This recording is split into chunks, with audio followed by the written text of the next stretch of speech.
القطاع الخاص كيما تعمر الانسان غادي وكل كيع يعني هذا الكلينيك الفاسد خرج على هذه الصبيه. اينك يا وزير الصحه؟ اينك يا وزير الصحه يا ملك البلاد؟ لست عندنا صحه.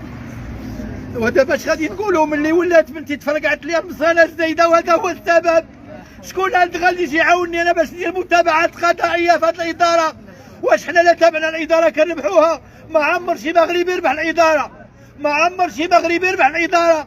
اذا ها بنتي 8 سوايع غادي غير اليوم وما هي من 12 ديال الليل راه مشيت لهنا وهي كتجري. ودابا الان راك سمعتوا انها تفرقعت لي المصانه الزايده. وشكون السبب؟ ها الطب ديالنا، ها الطب ديالنا، ها هو كتسمعوا الان. اش غادي ندير دابا لبنتي؟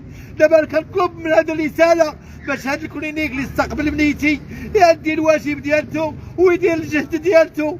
راه حنا عيب يا صاحب الجلاله، عتقنا وحنا ما بقينا نثيقوا في حتى واحد، ما بقينا نثيقوا في حتى واحد، وما بقينا نثيقوا حتى في واحد. ولا اللي عتقنا سيدنا واعتقنا يا صاحب الجلاله. والفساد هذيك في الادارات احنا كنوصلوك دابا الفساد من هذه المصحه، احنا كنوصلوك فساد. انا غنتحاسب، انا نمشي للمحاكم ان هادشي لا ما كاينش. ها بنتي دابا تفرقعت ليها المصرانه ديالتها. وشكون السبب؟ ها هو السبب. اذا اش غادي نديروا؟ ها هو نعم اش غادي نديروا؟ يلا اش غادي نديروا دابا؟ اش غادي نديروا دابا؟ ها بنتي تفرقعت ليها المصرانه ديالتها. هادشي سبب الاهمال ديال هاد المصحه. كنقول لكم من البارح وهي كتجري ما حسبناش البارح، ولكن اليوم اللي جابوها حطوها 8 سوايع قال لك ما تاكلش وهي الطبيبه ما كايناش. هما غير وهمونا قال لك ما تاكلش. هانتوما كتشوفوا مشاهدينا الكرام، هانتوما كتشوفوا. كنشكر المنابر الاعلاميه اللي جات توصل صوت الحق، وحنا كنقول واحد الكلمه ديال الحق وغادنا غير على هذه البلاد. حنا ما تنبتش الوشايه الكاذبه، حنا ما كنبلغوش الوشايه الكاذبه، حنا كنشروا حقيقه. لان حنا إذن مشاهدينا ومتتبعي قناه 13 بالعربي، انتم على المباشر. كيف سمعنا القضيه ديال السي الشعب، القضيه كبرات دريه بعد ما هذا المستشفى هذا اللي حاشا واش يكون مستشفى، طفله خلاوها حتى تفرق عليها المصران. دابا حاليا هزوا المستشفى اخر تفرق عليها المصران. لا حول ولا قوة الا بالله. والاب ديالها غادي يتسطع عليها، والكلينيك كيقول لهم السبب هو السبيطار الاخر. نعم اش من عماله هذه عماله ديال اخر هو السبب ديالها بعد ما جبتوها فرقعت لها المصران. راه معروفه مصلحتنا ما في هذه الخلقات اليوم وعادات ديال الناس. قال لك اودي راه حنا تكرفسنا.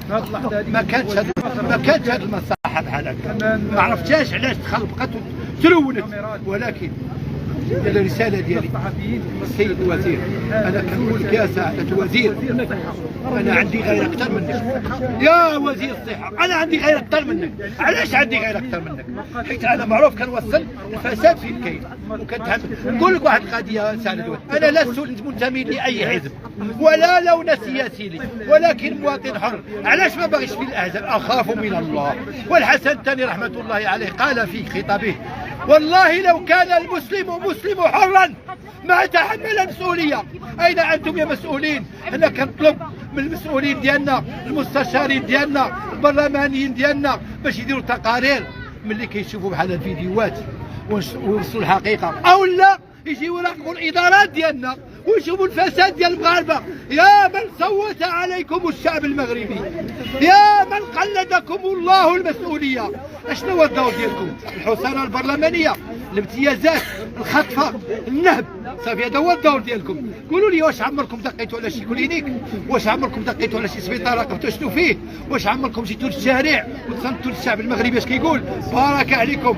دابا الاحزاب ديالكم كلها مسدوده، وملي قرب الانتخابات حلوها باش تاخذوا الدعم وتبتلوا في دوك البراشير ديالكم. ها البرنامج الحزبي، اين برنامج؟ اين البرنامج اللي جاءنا به السيد رئيس الحكومه؟ هو الاول. اين هو البرنامج اللي جاء به؟ سمحتي لي استاذ، دابا حياه المواطن ولات بحال داك الكائن الجاري لا تساوي شيئا. حياه المواطن في خطر، حياه المواطن في خطر، لأننا ما وقع اليوم للطفلة لا تتجاوز 8 سنوات فهو خطر. ها وجانا الخبر اليوم ان ملي هاد الناس شدوها 8 سوايع و9 سوايع والطبيبه غابره. ها هو دابا جاءنا خبر حينما هزيناها السبيطار الاخر او في المصحه قال لك تفرقعت لها المصانه الزايده في كرجيالها. وشكون السبب؟ الكلينيك هو السبب، هذا مصلحه الضمان. وفي اخر المطاف عطاونا ورقه قال لك اسيدي انت اللي بغيتي تخرج سينيها لان الطبيب ما تصدقش النصائح ديالو. نعم خويا ما شفتوش ختام نختموا باش اذا الختام ديالي الرساله ديالتي هنايا وصلنا للوزاره تاعنا.